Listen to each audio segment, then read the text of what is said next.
सो आज का टॉपिक हमारा होने वाला है रिसर्च के ऊपर। रिसर्च को हम ज़्यादा डिटेल में नहीं करेंगे, लेकिन ये बेसिक है। यहाँ से आप रिसर्च को शुरू कर सकते हो, रिसर्च टॉपिक को और ज़्यादा एक्सप्लोर करना शुरू कर सकते हो। तो चलिए शुरू करते हैं बिना कोई टाइम वेस्ट किए। जो ये टॉपिक है ये नेट JRF के लिए काफ़ी इंपॉर्टेंट है, एंड जो भी एग्ज़ाम्स होते हैं, हमारे टीचिंग एग्ज़ाम्स होती हैं, उनके लिए भी काफ़ी इंपॉर्टेंट है। और अगर आप मास्टर डिग्री कर रहे हैं या अपना डॉक्टरेट डिग्री लेने की सोच रहे हैं, तो रिसर्च वाला टॉपिक है वो काफ़ी इंपॉर्टेंट हो जाता है, क्योंकि पूरी डिग्री में लाइक जो हमारी PhD होती है या मास्टर होती है, उसमें काफ़ी इंपॉर्टेंट रोल प्ले करता है और इसी का लाइक मेन रोल होता है। जो भी हम अपनी थीसिस वगैरह लिखते हैं या हमारे पेपर्स वगैरह बनाते हैं, हम रिसर्च करते हैं, उसी के ऊपर हमारा पूरा रिजल्ट बेस होता है। बेसिक से शुरू करते हैं। रिसर्च क्या होता है सबसे पहले ये देखते हैं। ये एक सिस्टमेटिक प्रोसेस होती है। क्या करने के लिए यूज़ होती है रिसर्च? ये डिस्कवर करती है नई इन्फॉर्मेशन को, वैलिडेट एग्जिस्टिंग नॉलेज, कि लाइक जो हमारी एग्जिस्टिंग नॉलेज है उसको एक तरीके से वैलिडेट करती है, या कोई न्यू इन्फॉर्मेशन है उसको डिस्कवर करती है।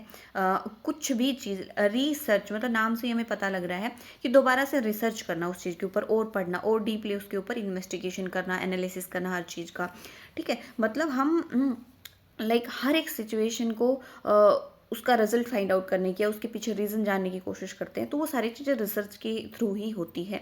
लाइक जैसे अभी कोरोना आया था तो उसमें हमने मेडिसिन्स वगैरह बनाई है। मेडिसिन्स भी रिसर्च के थ्रू ही बनी है। उन्होंने एक्सपेरिमेंट्स करके देखे कि कौन सा लाइक उस बैक्टीरिया या वायरस के ऊपर कौन सी दवा है वो असर करेगी, कौन सा मेथड है वो फॉलो करेंगे।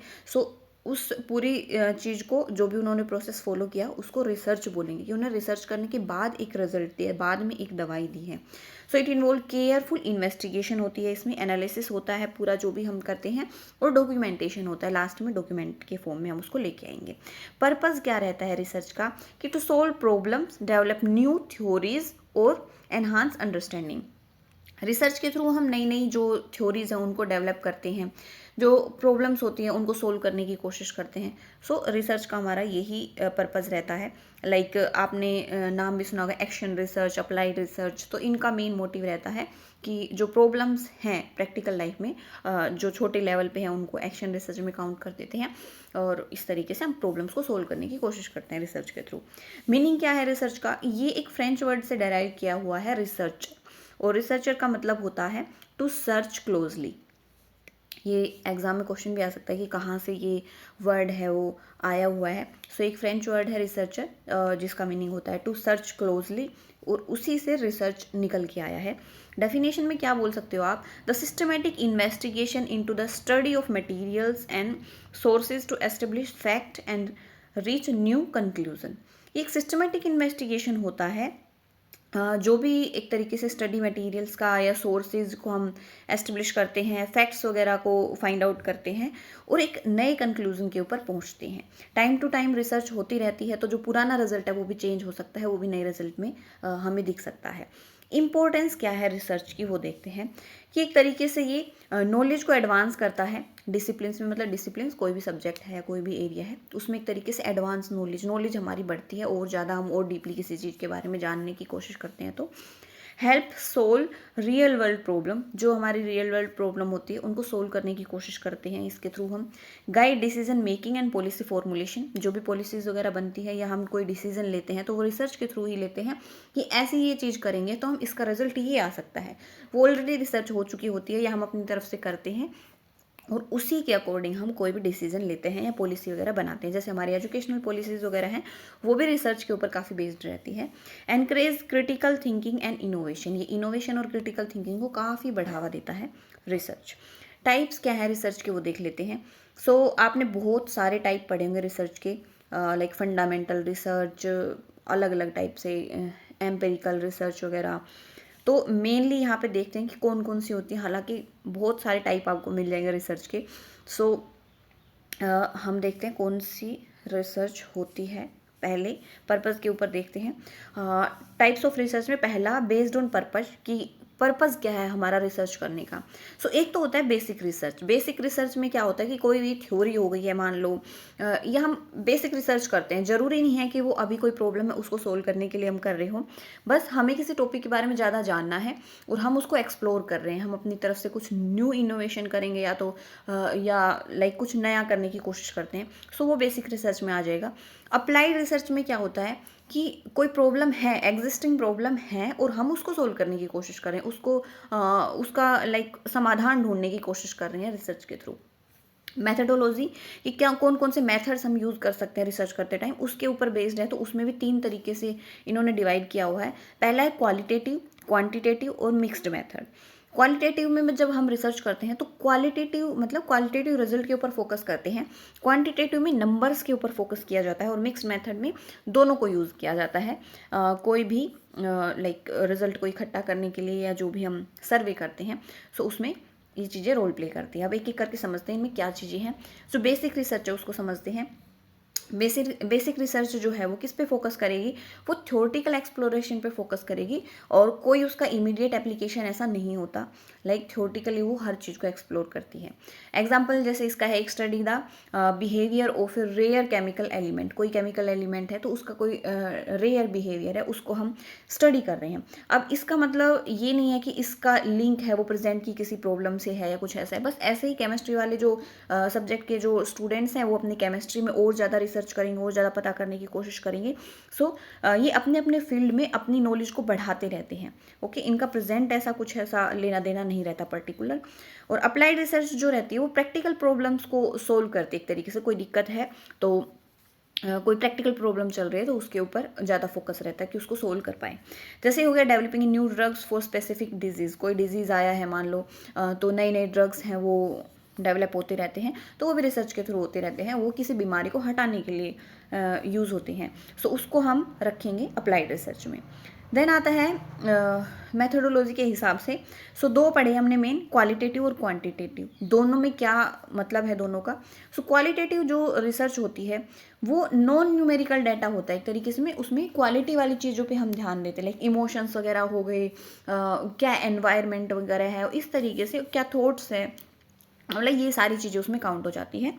एंड जो एग्जाम्पल जैसे मान लो कि इंटरव्यू के थ्रू हम इसका डाटा कलेक्शन करते हैं, ऑब्जर्वेशंस वगैरह करते हैं, जैसे क्लास में एक स्टूडेंट का क्या बिहेवियर है, वो एक पर्टिकुलर सिचुएशन में कोई पर्सन है वो कैसे बिहेव करता है, वो सारी चीज़ें आ जाएंगी क्वालिटेटिव रिसर्च में।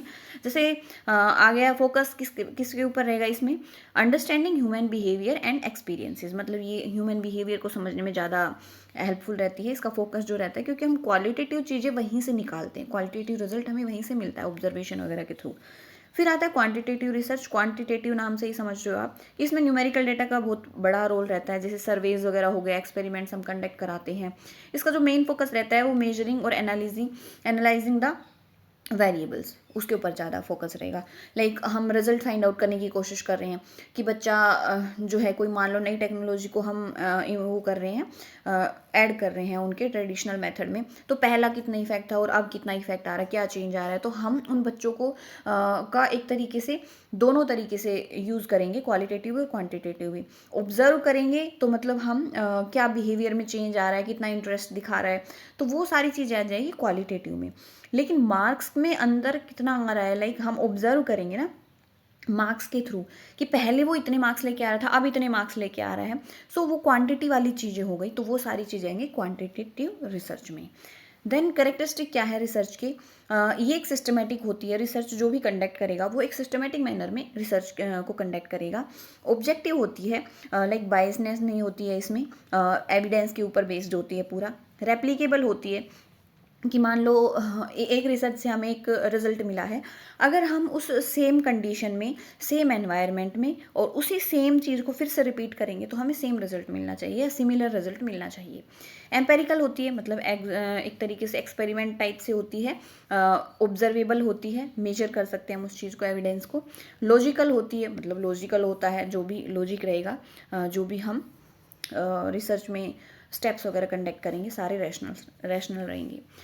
रिसर्च की प्रोसेस क्या होती है, तो ये एक काफ़ी साइंटिफिक प्रोसेस टाइप से रहता है। स्टेप बाय स्टेप हमें करनी होती है। तो कोई भी जब हम रिसर्च करते हैं उससे सबसे पहले मतलब हमें हमारे पास क्या चीज़ होनी चाहिए। रिसर्च का ख्याल हमारे दिमाग में तभी आता है जब हमें कोई प्रॉब्लम होगी। तो सबसे पहले हमें उस प्रॉब्लम को आइडेंटिफाई करना है। देन उस प्रॉब्लम से रिलेटेड क्या क्या रिसर्च हो चुकी है, क्या पता सिमिलर कंडीशन में कुछ ऐसी हो किसी और ने मतलब उस पर वर्क किया हो, तो हम वो देख सकते हैं। लिटरेचर रिव्यू में वो सारी चीज़ें आती हैं कि प्रीवियस क्या रिसर्च हो चुकी है उस टॉपिक के ऊपर या उस सिचुएशन या उस प्रॉब्लम से रिलेटेड। फिर आ जाएगा फॉर्मुलेटिंग हाइपोथेसिस और क्वेश्चन। इसमें होता है कि हम क्या फाइंड आउट करना चाह रहे हैं रिसर्च में, हमारे क्या क्वेश्चंस रहेंगे, हमारी क्या प्रॉब्लम है, हम उसको 2 या 3 या 4 5 जितने भी क्वेश्चंस रहेंगे उसमें डिवाइड करेंगे। ओके, रिसर्च का डिज़ाइन है या मेथडोलॉजी है, फिर उसको डिफाइन करेंगे। क्या कि हम कौन से मेथड यूज़ करेंगे, कैसे हम डाटा कलेक्ट करेंगे, लाइक कैसे हम ग्रुप्स बनाएंगे, कैसे सैंपल लेंगे, कहाँ से लेंगे, मतलब वो सारी चीज़ें इसमें आ जाएंगे रिसर्च डिज़ाइन के अंदर। ओके, एक ब्लूप्रिंट तैयार करेंगे यहाँ पे हम। फिर डाटा कलेक्शन होगा और उसका एनालिसिस होगा। जो भी सैंपल वगैरह हमने बनाए हैं उधर से डाटा कलेक्ट किया जाएगा और उसका एनालाइज किया जाएगा। और लास्ट में आएगा इंटरप्रिटेशन, जो भी रिजल्ट आएगा उसको इंटरप्रेट करेंगे और कंक्लूजन देंगे कि इस रिसर्च से हमें क्या मिला है सीखने को, या मतलब क्या रिजल्ट आया है हमारा। चैलेंजेस क्या क्या रहते हैं रिसर्च में वो देख लेते हैं। एक होता है एक टाइम कॉन्स्टेंट होती है। इसमें क्या होता है कि कई रिसर्च ना काफ़ी लंबी चलती है, लॉन्गिट्यूडनल भी होती है, ठीक है, तो काफ़ी लंबे टाइम तक चलती है वो। कुछ रिसर्च ऐसी होती है जो शॉर्ट टाइम में ख़त्म हो जाती है, लेकिन ज़्यादातर रिसर्च जो है वो काफ़ी लंबा टाइम लेती है। आपने देखा होगा कि जो पीएचडी की या डॉक्टरेट की डिग्री होती है वो कम से कम मिनिमम 3 से 5 साल कम से कम लगते हैं, और कईयों को करते करते 8 9 साल भी हो जाते हैं। रिसोर्स की लिमिटेशन होती है। अब ये नहीं है कि हम किसी भी चीज़ के बारे में रिसर्च करना चाह रहे हैं तो वो लाइक उसमें सारे रिसोर्सेज मिल ही जाएंगे हमें। जैसे मान लो कोई रिसर्च करता है आज के टाइम में आर्टिफिशियल इंटेलिजेंस के ऊपर रिसर्च करना चाह रहा है कि बच्चों पे क्या इफेक्ट पड़ेगा। सो आर्टिफिशियल इंटेलिजेंस के लिए आप इतनी सारी टेक्नोलॉजी, इतने सारे गैजेट्स कैसे लेके आओगे अपने लोकल एरिया में? कैसे, ज़रूरी नहीं है कि रूरल एरियाज़ में वो सारे मिल जाएं। ओके, कहीं कहीं मिल जाते हैं अर्बन में, अच्छे स्कूल्स जो होते हैं उनमें मिल जाएंगे, प्राइवेट में। बट गवर्नमेंट स्कूल्स में या जो हमारे रूरल स्कूल्स हैं उसमें अभी भी वो टेक्नोलॉजी नहीं है। सो रिसोर्स की काफ़ी प्रॉब्लम रहती है यहाँ पे, रिसोर्सेज हमें नहीं मिल पाते रिसर्च के टाइम पे। एथिकल कंसिड्रेशन होती है।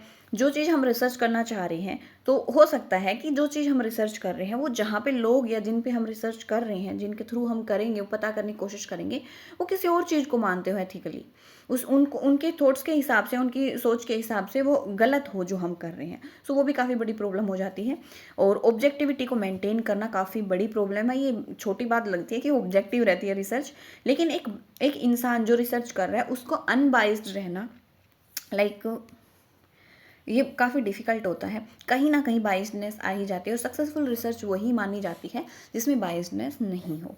ओके, तो सो ये हो गया आज का रिसर्च का टॉपिक। काफ़ी छोटा है कि थोड़ा रिसर्च का जो है ना मेन या एक इंट्रोडक्शन सा वो समझ में आ जाए कि रिसर्च होती क्या है।